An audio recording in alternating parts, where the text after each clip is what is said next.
जिस दिन आएंगे ना वोट मांगने, ओ भाइयों बहनों, उस दिन हम बताएंगे उन्हें कि हम असली किसान हैं या फर्जी किसान। प्रधानमंत्री आया राम और गया राम होते हैं। हमारे वोट से बने, हमारे रहमो करम पे बने, हमें बेवकूफ बना के बने, हमें धोखा दे के बने।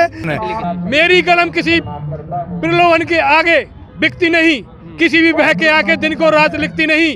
मैं बाड़ी का राजकुमार हूँ, मरने से नहीं डरता हूँ और चोर को चोर और डाकू को कहने से ना डरता हूँ। उस नेता का मर जाना ही अच्छा है और देश जले और मैं ना बोलूं, मुझसे बड़ा कोई गद्दार नहीं। अरब सिंह नाम है, अरब सिंह जी। क्या नाम है सर आपका? अरब सिंह। कहाँ से आए हो? बुलंदशहर। क्या लगता है कल की बैठक भी कुछ निकला नहीं है, निर्णय निकला नहीं है? अगली तारीख 15 तारीख दे दी गई है। अभी जो कृषि मंत्री ने जो कल मीटिंग ली थी उसमें जो पुरानी बातें हैं वही दोहराते रहे। नई बात जो वार्ता होनी थी, 9वें दौर की कल वार्ता थी तो नई बात करनी थी उनको, वो पुरानी बातें दोहराते रहे। और जो बैठक थी बेनतीजा रही और सुप्रीम कोर्ट का उसमें नाम ले रहे हैं कि 11 तारीख में सुप्रीम कोर्ट में सुनवाई है, वही कोई हल निकालेगा। मैं आपको एक आंकड़ा बताता हूँ, एनवीसी के आंकड़े हैं कि जो प्रदेश में, पूरे संपूर्ण देश में जो किसान है सब पे 1 लाख रुपए का कर्जा है और 4 लाख से ज्यादा किसान आत्महत्या करके मर गए, आत्महत्या करके मर गए कर्ज से। और मैं यूपी की बात करता हूँ, यूपी से आता हूँ, अभी भी 2,500 करोड़ रुपया उत्तर प्रदेश सरकार पे गन्ने का बकाया है पिछले सीजन का। अब जो नया सीजन जो चालू हो रहा है उसमें 11,500 करोड़ रुपए का गन्ना डाल चुकी है मिलों पे और 2,000 करोड़ रुपए का गन्ना, 2,000 रुपए का जो गन्ना है उसका जो दाम दिया है। और मैं एक बात बता दूं, नीति आयोग ने ये तय किया है कि गन्ने का जो दाम होगा चीनी के भाव के अनुसार तय होगा और उत्तर प्रदेश में 4 साल में 2 रुपए कुंटल के दाम बढ़े हैं और सरकार इसमें कहती है कि आए हम दुगनी करेंगे। और मैं आपको एक वाक्य बताता हूँ, मेरी कलम किसी प्रलोभन के आगे बिकती नहीं, किसी भी बह के आके दिन को रात लिखती नहीं। मैं बाड़ी का राजकुमार हूँ, मरने से नहीं डरता हूँ और चोर को चोर और डाकू को कहने से ना डरता हूँ। उस नेता का मर जाना ही अच्छा है और देश जले और मैं ना बोलूं, मुझसे बड़ा कोई गद्दार नहीं। साक्षी महाराज उत्तर प्रदेश के वो कह रहे हैं कि किसान जो असली हैं वो खेतों में खेती कर रहे हैं। साक्षी महाराज जी कह रहे हैं खेतों में खेती कर रहे हैं, तो ये किसान कौन से नकली हैं? अरे वो दिखावें और साक्षी महाराज बतावें कि जो 3 कानून है इनका ये लाभ है। अरे आधे लोगों को पता ही नहीं, राष्ट्र प्रवक्ता, भाजपा का राष्ट्रीय प्रवक्ता सुमित पात्रा को पता ही नहीं कौन से कानून आए, MSP, APMC, कॉन्ट्रैक्ट फार्मिंग के बारे में नहीं पता, बहस करने बैठ जाते हैं बड़े बड़े चैनलों पे। जी अच्छा, सरकार ने बोला है कि सरकार के साथ 40 संगठन अभी भी मतलब सरकार का साथ दे रही हैं। सारे फर्जी हैं जो संगठन हैं, जो किसान हैं। ये बताइए 3 डिग्री तक, 3 डिग्री टेम्परेचर किसान यहाँ से उठ के नहीं जा रहा। लाखों से ज्यादा संख्या किसानों की सारे बॉर्डरों पे पहुंच गई है। अरे मुझे भी ठंड लगती है और आपको भी लगती है, फिर भी किसान ये चाहता है कि ये आंदोलन हमें जीतना है, अगर मर भी जाएंगे, शहीद भी हो जाएंगे, उसको लेकर जीतना है। और मैं आपको बता दूं, अगर सरकार के मन में ये मनसा है कि किसान ऐसे लुट जाएंगे, थका के और भगा देंगे, थका के हरा के भगा देंगे, एक भी किसान जाने वाला नहीं है जब तक कोई निर्णय नहीं हो जाएगा। आप कह रहे हैं वो फर्जी है, वो कह रहे हैं आप फर्जी हैं।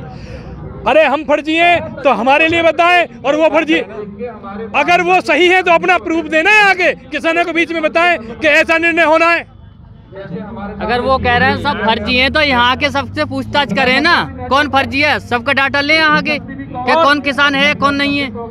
और मैं आपको एक बात बता दूं, जितनी बुरी हालत किसान की है इस पूरे देश में, मैंने आपको आंकड़े बता दिए, NBC के आंकड़े,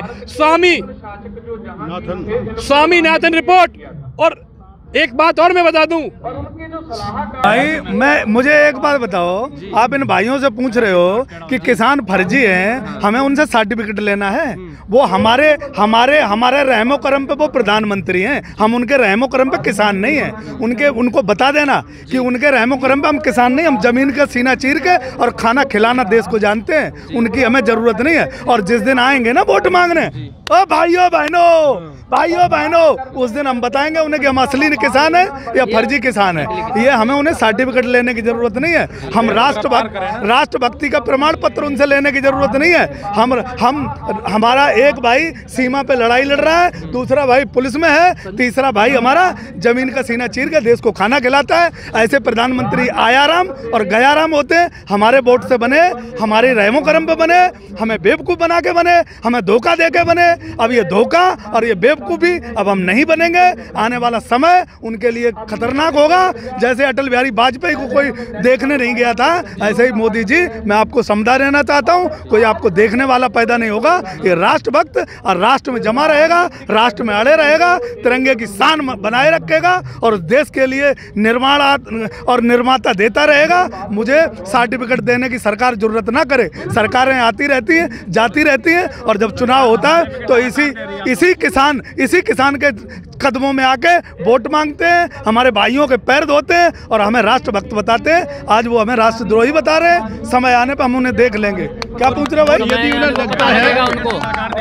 फर्जी किसानों का पिकनिक मनाना है आप लोग। मैं पिकनिक मनाने आया हूँ तो आए ना नरेंद्र मोदी जी, यहाँ पिकनिक मना लें, आके तोमर जी भी पिकनिक मना लें। जब मैं ये कहता हूँ कि 1.5 लाख का पिन लगाने वाला हमसे कह रहा था कि गरीब हैं, 40 लाख के जूते पहनने वाला हमसे कह रहा था गरीब हैं, 10 लाख का सूट पहनने वाला, ये किसान को ये सब चीज़ें दिखाने की नहीं। हमारे बाबा योगी आदित्यनाथ जी ने किसान को घर से खेत पे पहुंचाया, जो कि गाय उन्होंने छोड़ दी, और मोदी जी ने खेत से हमें फुटपाथ पर पहुंचाया। हमें इनसे सर्टिफिकेट की ज़रूरत नहीं है। हम लड़ाई लड़ेंगे और तब तक लड़ाई लड़ेंगे। हम जीतना जानते हैं, हारना हमारे बस का नहीं, और हम जीत के यहाँ से जाएंगे। लड़ाई जब तक यदि इन्हें लग रहा कि ये नकली किसान हैं, तो भाई मोदी जी एक बात तो बताओ, तुम 2-2 हज़ार रुपये का कन्यादान में दे रहे हो हमें? तुम्हारे क्या मेहमान लगे जो 2-2 हज़ार रुपये हमारे खाते में भिजवाए तुमने अभी? क्यों भिजवा रहे हो हमें 2 हज़ार रुपये? यदि हम किसान नहीं हैं, तुम्हें नकली दिख रहे हैं तो 2 हज़ार रुपये अपने वापस ले ले, लेकिन वो फर्द के आधार पे, किसान के आधार पे तो भिजवाए। और तू 2-2 हज़ार रुपये भिजवा रहे हो हमारे लिए। 6-6 हज़ार की तुम्हारी गाय और सांड हमारे न्यार खा गए। 4 हज़ार और दो ना, जो नुकसान हो रहा है हमारा 6 हज़ार महीने का। तो ये नकली नहीं है, ये असली किसान है। आपको फर्द चाहिए तो मैं दिखा देता हूँ। यहाँ सब ये घूम रहे हैं, ये रही, ये असली किसान है। 2 हज़ार रुपये अभी भेजे मोदी जी ने इस खाते में, ठीक है जी। नकली कोई नहीं, असली। ये 2 हज़ार रुपये का फार्मूला मोदी जी का फेल हो गया। हमें जो अपमान निधि दी गई, अब वो दोबारा हमें अपमान निधि मोदी जी नहीं चाहिए। 2 हज़ार रुपये अपमान निधि है। 2 हज़ार रुपये हमारी MSP हमें दे दें, हमारा कानून वापस ले लें, हमें ये अपमान निधि नहीं चाहिए। आज किसान जो सब भाई हैं 2 हज़ार रुपये नहीं लेंगे, और 2 हज़ार रुपये अगर जिसने लिए वो इस भंडारे में लगाएगा और किसान यहाँ से खा के जाएगा। भैया सांता कुमार की रिपोर्ट है 2015 की, मैं आपको बता देता हूँ। 6% किसान देश में ऐसे हैं जिन्होंने MSP पे अपना जो फसल है वो बेची है, और 94% किसान ऐसे जिन्होंने MSP से नीचे बेची है। 10 साल में 45,000 करोड़ रुपए का नुकसान किसान का हुआ है। ये बताइए, ये कहते हैं 2022 में कर देंगे। 6 साल तो इनकी भी सरकार चली है, कैसे किसान को आगे बढ़ाएंगे? 2-2 हज़ार रुपए देते हैं, कहते रहे ये कानून लगा के आगे बढ़ जाएंगे किसान। आप 18,000 करोड़ रुपए को 25 दिसंबर के लिए, 18,000 करोड़ रुपए को 25 दिसंबर में प्रोजेक्ट करने के लिए हर ब्लॉक पे 1900 प्रोग्राम संपूर्ण देश में करे गए और 500 करोड़ रुपए खर्च किए गए। बताइए, अगर ये 500 करोड़ रुपए सरकार किसानों को देती तो क्या होता? फायदा होता, नहीं होता? और मैं एक बार आपको बता दूं, इस देश में किसान के जितने भी सरकारें आई वो छल करके गई हैं, और जो नकली और असली का फर्क बता रहे हैं ना, उन्हें अपनी औकात ही नहीं पता। आधे लोगों को तो ये नहीं पता कि किसान के गन्ने में, बाजरे में, गेहूं में क्या अंतर है। वो पार्लियामेंट में बैठ के हमारे कानून बना देते हैं। जब देश एक इतने बड़ी आपदा से जूझ रहा था, ये तीनों कानून ला दिए, और आज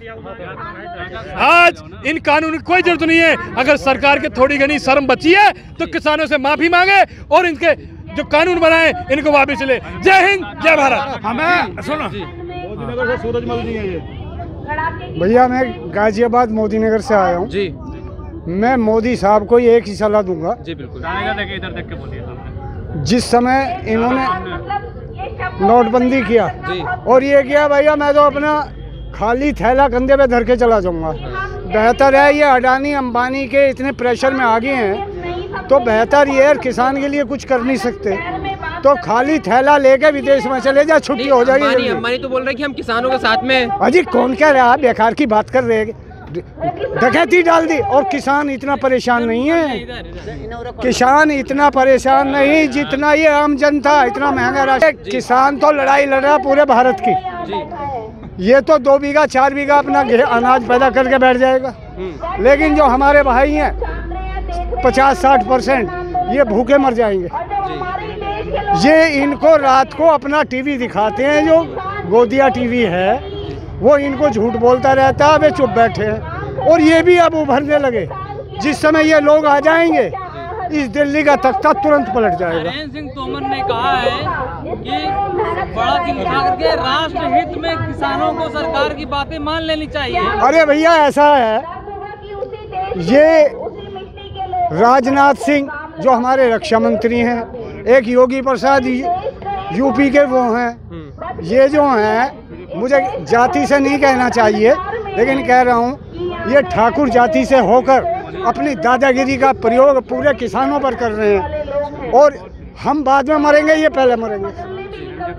जी क्या लगता है कल की बैठक में भी कुछ निकला नहीं है? 15 तारीख की बैठक में कुछ निकलेगा? नहीं निकलेगा कुछ नहीं।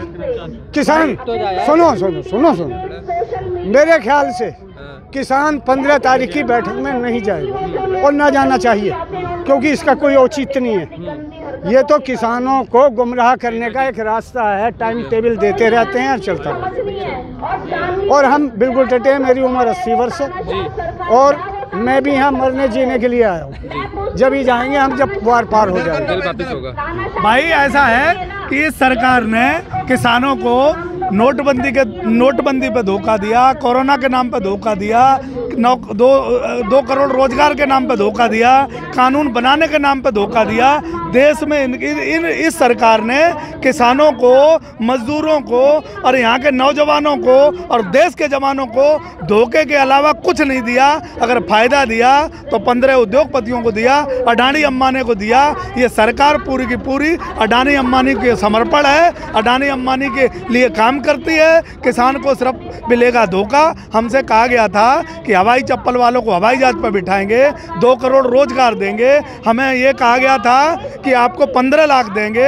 हमें ये कहा गया था डबल आय करेंगे। हमें ये कहा गया था कि तुम्हारे 2022 तक सब किसानों को और मजदूरों को घर दे देंगे। तो भैया हमारे साथ छल किया गया, धोखा किया गया, फ्रॉड किया गया, इस सरकार ने किया। अब हम इनके धोखे में आने वाले नहीं। जी जब